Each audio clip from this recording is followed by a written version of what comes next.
Nos quedamos en el versículo 9 porque estamos prácticamente presentando un contraste entre dos cristianos.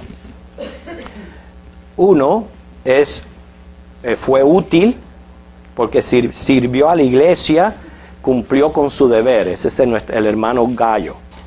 Sin embargo, otro es inútil porque le hizo daño a la iglesia. Es aquí Diótrefes. Y hoy vamos a dedicar esta parte del estudio a hablar sobre la conducta de Diótrefes. Noten que dice el versículo 9: yo he escrito a la iglesia, pero Diótrefes, al cual le gusta tener el primer lugar entre ellos, no nos recibe. Por esta causa, si yo fuere, recordaré las obras que hace parloteando con palabras malignas contra nosotros. Y no contento con estas cosas, no recibe a los hermanos. Y a los que quieren recibirlo se lo prohíbe y los expulsa de la iglesia. Y te dice: amado, no imites lo malo, sino lo bueno. El que hace lo bueno es de Dios, pero el que hace lo malo no ha visto a Dios. No se sabe mucho de esta persona, solamente según lo que está diciendo aquí Juan, que ejercía gran poder en la iglesia, tenía un lugar prominente. A él le gustaba tener la preeminencia en la iglesia. No se menciona si era obispo, si era un diácono, no se sabe. El caso es que aparentemente era una persona orgullosa, ambiciosa y sobre todo abusaba de su poder, abusaba del lugar donde él se había encontrado. Así que fue que él comenzó, como dice, todo el mundo se inicia en la vida cristiana, así que pudo haberse iniciado como un creyente y poco a poco él fue escalando y escalando y escalando hasta que llegó al lugar donde estaba, y una vez que estuvo en ese lugar vemos como él se comportaba, una conducta que era digna de reprender. Precisamente así fue que comenzó a manifestarse el espíritu clerical en la iglesia, que terminó con el papado.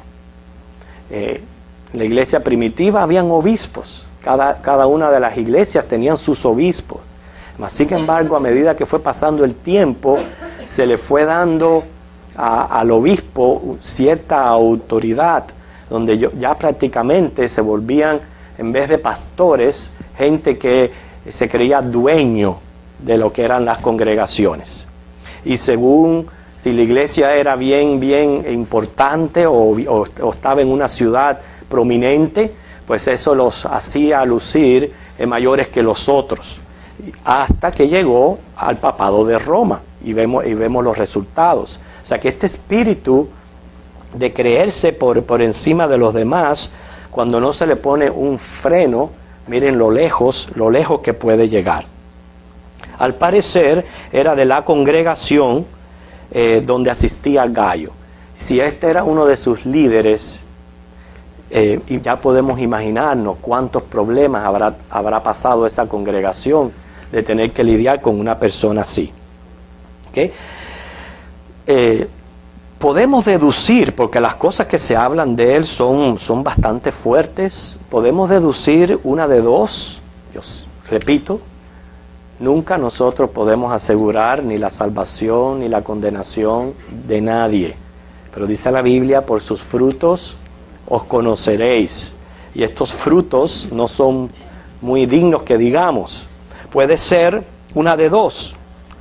Nunca fue un verdadero creyente, y no se asombre porque Jesús advierte acerca de esto en Mateo 7, 21 al 23, donde dicen que van a hacer en su nombre milagros, van a hacer prodigios, van a hacer señales, y no fueron conocidos por el Señor. O sea que no nos debe de asombrar que hayan líderes en las congregaciones que no sean verdaderos hijos de Dios. O número dos, si era un hijo de Dios, pero dejó de depender del Espíritu Santo, y fue tomando ventaja su naturaleza carnal, el egoísmo. Nosotros diríamos, el liderazgo se le fue para la cabeza. Y esa es una de las tentaciones de las personas que están en prominencia, que se le puede ir el liderazgo para la cabeza y no ser sabios en cuanto a esto. Por el versículo 10 dice que se comportaba de una manera impropia. Al parecer hablaba mal de los apóstoles. Estoy seguro que si hablaba mal de los apóstoles es porque celo y envidia le tenían. Es una posibilidad. Cuando un líder habla mal de otro líder, es muy probable que lo esté celando y lo esté envidiando. Y por eso es que se comporta de esa manera. Hablaba mal de ellos, inclusive los calumniaba. Llegaba al extremo de calumniar al mismo Juan, tratando de denigrarle. Y aquellos, esa es otra de las faltas que tenía él no quería ayudar ni recibir a nadie. Esa parte de recibir a los hermanos, recuerden que la carta está hablando de los misioneros itinerantes, ¿se recuerdan? Misioneros que iban de un lugar a otro predicando el evangelio, pudiéramos hoy llamarles evangelistas, los cuales quizás no tienen una iglesia que los esté apoyando, que les esté pagando un sueldo. Recuerden que ellos no querían pedir dinero para que no piensen de que ellos estaban vendiendo el evangelio, por tanto, hacían así y simplemente dependían de lo que las iglesias les ofrendaban y de lo que las iglesias les ayudaban. Y obviamente que si iban a cierta ciudad, en vez de pagar hospedaje, pues lo más propio es que los mismos hermanos los hospedaran en casa. Bueno, Diótrefes, él no quería recibir a estos hermanos. Y no solamente no los quería recibir, sino que aquellos que sí los hospedaban como Gayo, ¿sabe qué les hacía? Hasta los expulsaba. Los sacaba de la iglesia por ayudar a estos misioneros itinerantes. O sea que, hermanos, aquí vemos que en la iglesia puede haber de todo verdaderamente. Y la Biblia advierte sobre falsos líderes que quieren ejercer dominio sobre la iglesia. Aquí vimos delante de Juan en Primera de Pedro capítulo 5, versículo 1 y 3.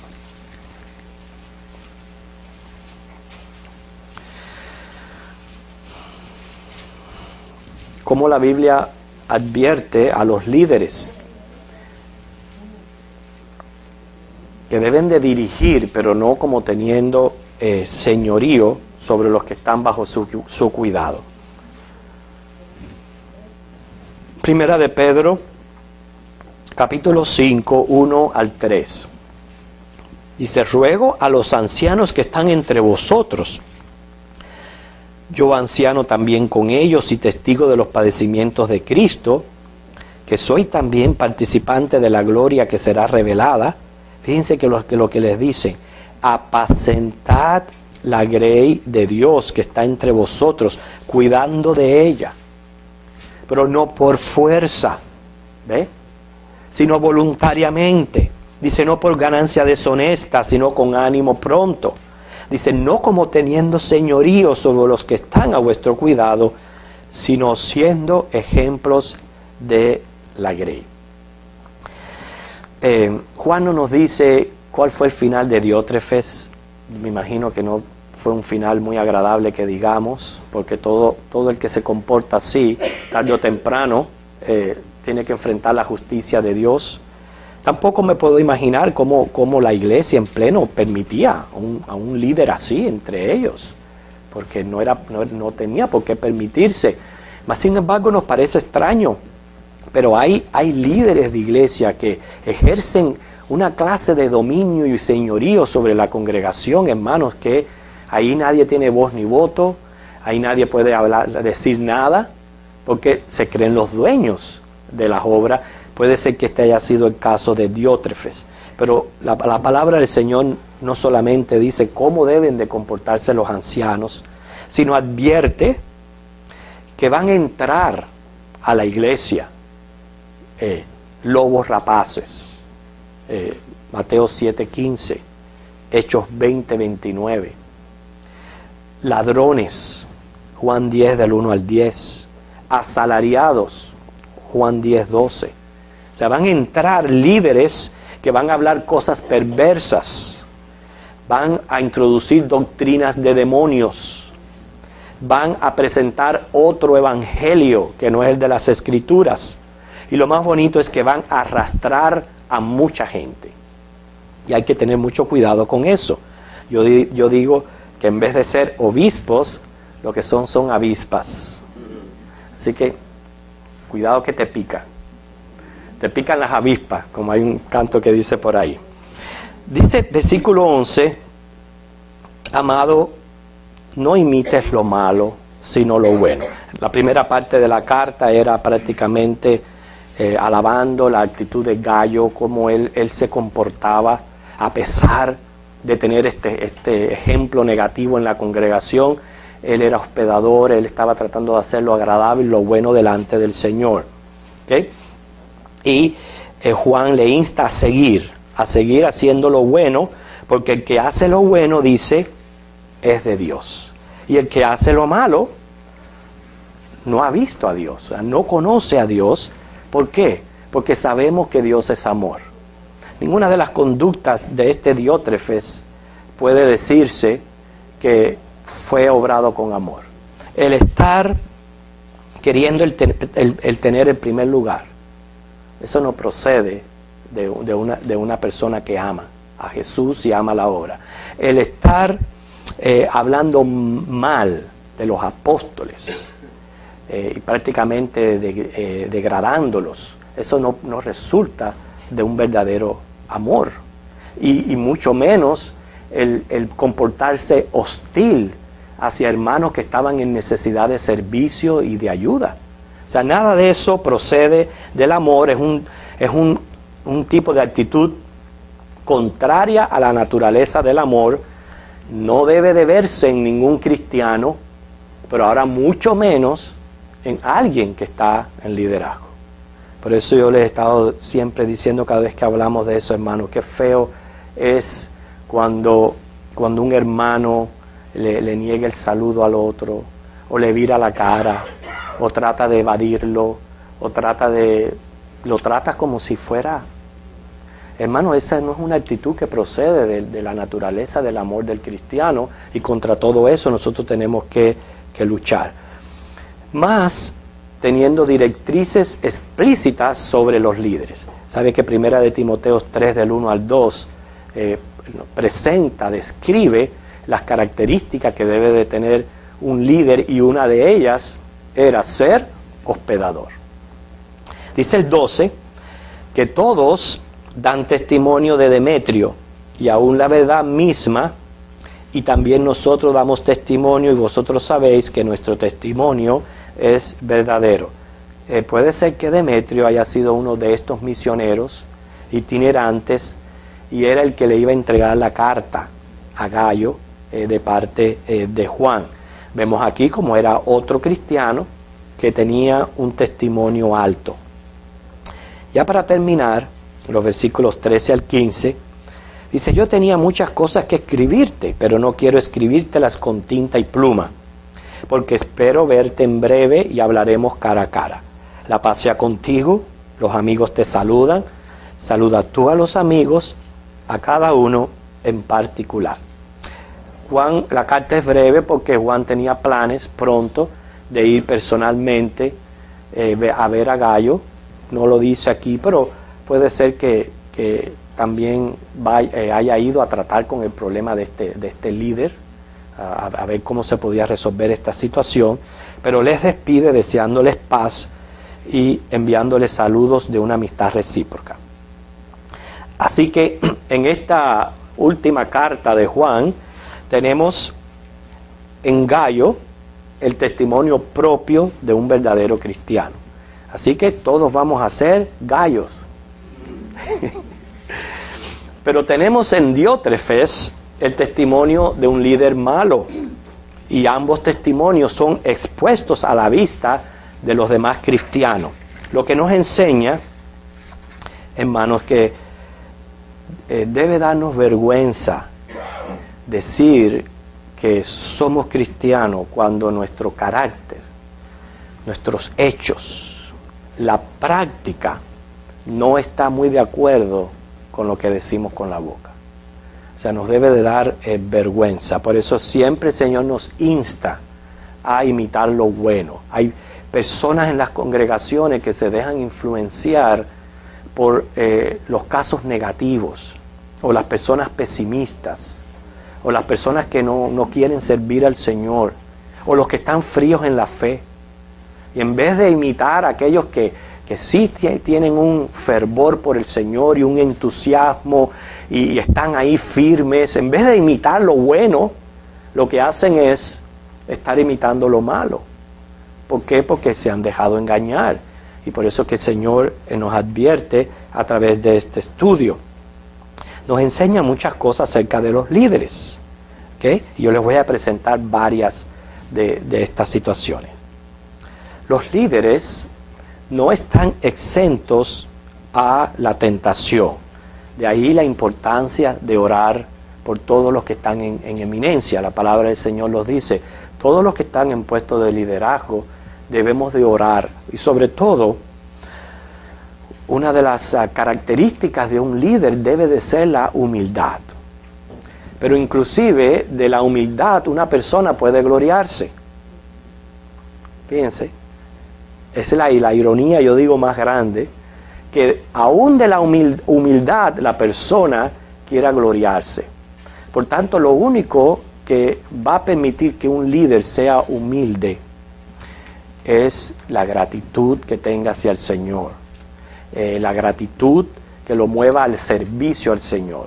Así que hay que orar mucho por los líderes para que el Señor los mantenga en una actitud de siervos y sus corazones llenos de gratitud al Señor que los salvó y al Señor que los puso en ese lugar para ministrar y dirigir a los demás.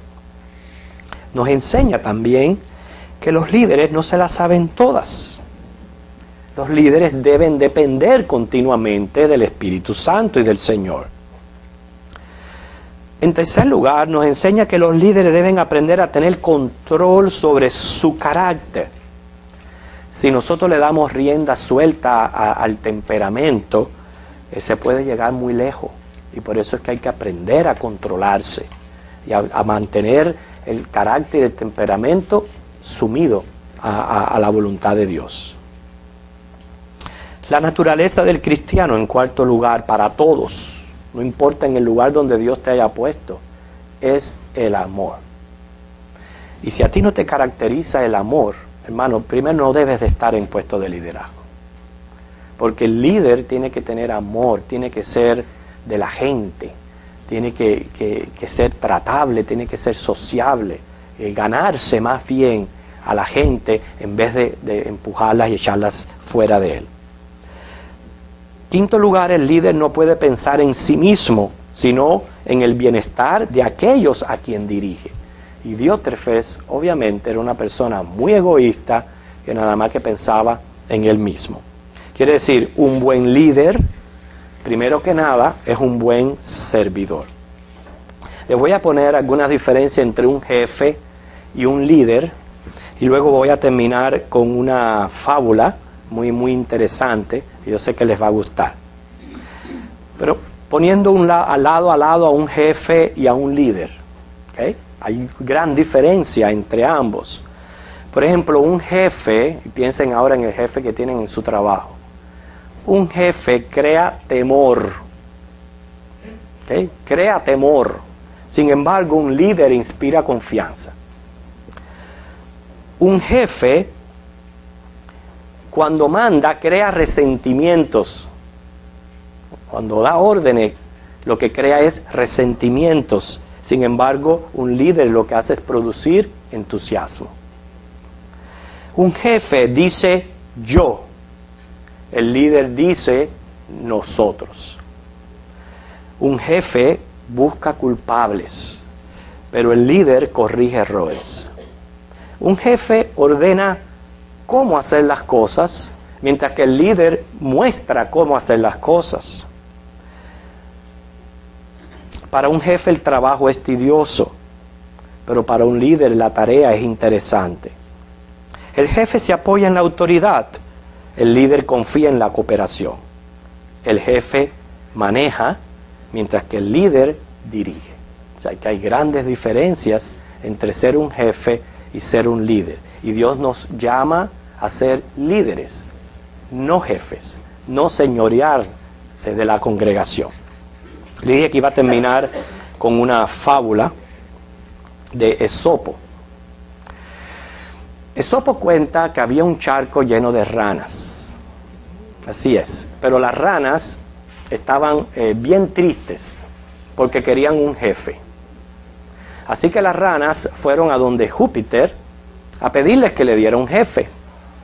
Pero Júpiter estaba hasta aquí de la rana. Ya no la resistía más por su insistencia. Así que cogió un tronco de un árbol, se lo tiró en el charco y le dijo, ahí está el jefe. Y las ranas estaban felices, contentas porque tenían un jefe. Pero pronto empezaron a saltar y a subirse arriba del tronco. Y cuando vieron que podían subirse arriba del tronco, se enojaron muchísimo. Así que volvieron a Júpiter a quejarse. Nosotros lo que queremos es un líder, pero un líder fuerte. Y Júpiter, que ya no resistía más las ranas, le dijo, ustedes quieren un líder fuerte, les voy a dar un líder fuerte. Les puso delante una cigüeña. Y cuando las ranas veían aquella cigüeña tan alta, tan esbelta y tan fuerte, se pusieron tan felices que se pusieron a cantar y a cantar y a cantar y a hacer un ruido tremendo. Un ruido que ya tenía la cigüeña loca. Así que cogió y se las empezó a comer una a una. Y cuando viene a ver, no hubo ranas en el charco. La moraleja de esta fábula es que un líder no debe de ser un tronco, pero tampoco puede ser una cigüeña. Un líder tiene que ser y debe de ser bien equilibrado. Ni puede permitir ser un tronco donde todo el mundo se le suba arriba, donde no esté gobernando bien, pero tampoco puede ser una cigüeña que lo que haga es comerse a las personas y hacerles daño.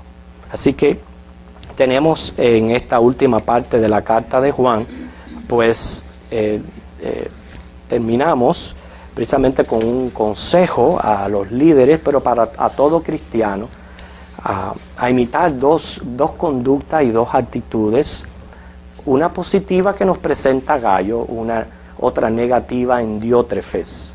¿A quién vamos a nosotros imitar? Vamos a imitar al que verdaderamente está sirviendo con gozo al Señor, o al que vemos que se enfría, que le hace daño a la iglesia. ¿De quién te vas a hacer panita? ¿Del que está sirviendo a la obra y defendiéndola, o de aquel que lo que hace es criticar, juzgar y prácticamente rebajar la iglesia? ¿A quién te vas a unir? ¿A Gallo o a Diótrefes? Vemos dos ejemplos de dos personas viviendo un cristianismo, uno correcto y uno equivocado. ¿Por qué? Porque todo es medido por la naturaleza del amor. Así que, hermano, que el Señor les bendiga. La semana que viene entonces comenzamos con la primera carta a los Corintios. ¿Okay?